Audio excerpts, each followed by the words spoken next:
Welcome back. Well, joining us now to trawl through the Sunday papers is Mail and Guardian Editor-in-Chief, Khadija Patel. Khadija, welcome to The Fix. Thank you very much for having me. Now, of course, the weekend, many people say, starts on a Friday, and you came out with this on Friday. VBS cash paid for Shivambu's flat. Take us through the story. I mean, this is not the first time that Mr. Shivambu has been linked to VBS, but he was linked via his brother, Brian. How does the money get from Brian to him, and how does it tie in with his flat? So we don't have what we have, and we've been covering, the VBS issues and links to various politicians for some months now. In among the various transactions we've been looking at, we saw transactions paying for a certain flat in Fourways called Pine Avon. So we've been digging through, trying to understand who exactly owns this flat. It became clear that it was a flat paid for by Brian Shivambu's company. There was about who have no employees, by the way. And they paid about 400,000 Rand in deposit at a flat that's meant to be sort of a rent-to-buy option. And then last week, so we've been struggling actually to put together the story for some weeks now. And then last weekend, we opened the Sunday papers. And in the Sunday World, there's a wonderful, wonderful story about a burglary in Mr. Shivambu's Fourways flat. That is Floyd Shivambu's flat. And it was a fantastic story. Kudos to the Sunday World. A burglary where apparently only sensitive documents and computers were stolen. And whiskies were drunk. And whiskies were drunk. I mean, it was a fantastic story. So that really did help us put the final piece together in this puzzle, where we had Mr. Floyd Shivambu saying that his belongings were in this flat. So as the week progressed, we put questions to both Shivambu brothers.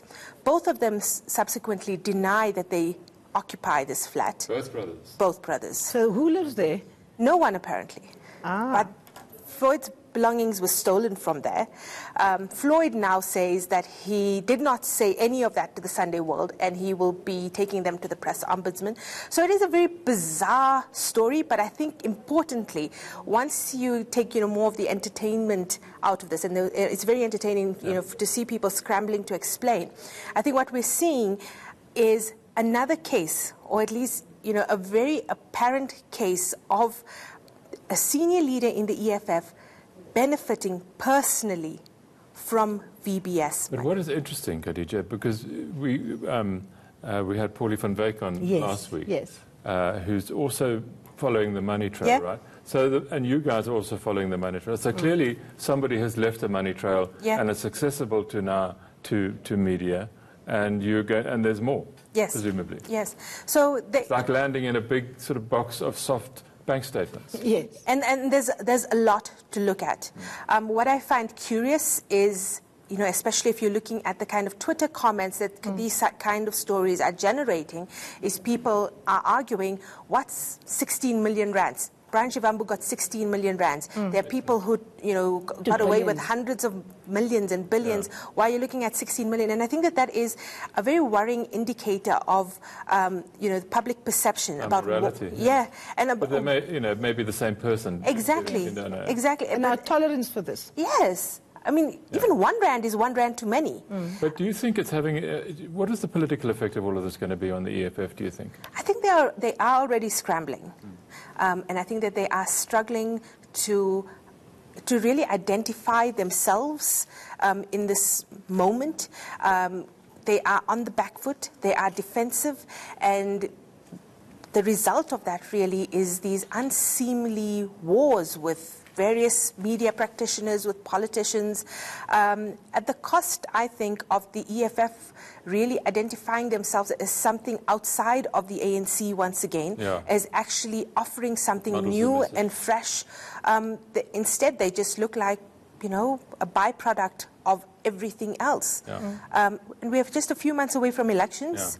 If the EFF is serious about making serious dents in particularly the Northwest, I would hope that they're able to get their act together. But these are serious allegations. Certainly. Damage.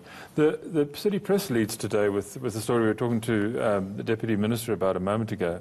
The new Communications Minister has sort of puffed herself up within days after being appointed and gone and told the SABC board, which is really doing its job well and which is, you know, the best board they're going to get in a long time, and told them to stop plans to make people redundant, or she's going to go to the president and make him stop them, which I'm sure he wouldn't want to do. But more than that, she has no legal power to do so. Yeah. The shareholder cannot get involved in the direct administration of the SABC. Ayanda Dlodlo tried to do it. She was defeated in a fantastic judgment that was handed down, that was won by Mr. Badlinder.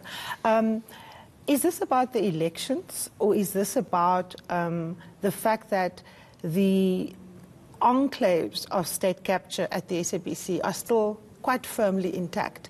I spoke earlier to the minister saying that, you know, at the SABC, one of the trade unions that colluded actively with Hlaudi Motsoeneng was the Communications Workers Union. It's a COSATU union. People were illegally promoted. They were illegally rewarded. And that alone is 40 million that can be cut. Is the minister not supposed to look at those issues? Is the minister not supposed to sit on the SIU and say, when is the NPA actually going to be serving people with warrants of arrest? Why start at retrenchments? I mean, I don't have a problem with people having difficulties, that people are losing jobs, but you can't act unconstitutionally like she's trying to do. But more than that, there's actually ways of getting money from those who stole money at the SABC without discussing whether or not you're going to retrench people. And if you are going to retrench that coterie of people that in fact enabled Hlaudi and that made it possible for him to run the place. So I think it's a mix of things, Karima. I think that there continues to be pockets of resistance to change in the SABC, just as in other state-owned enterprises. But I think as well as that, we need to have a clear understanding from government about where their role ends when it comes to our state-owned enterprises and to the likes of the SABC, and what they can interfere with and what they can't. And there has to be an undertaking to allow boards to do their job.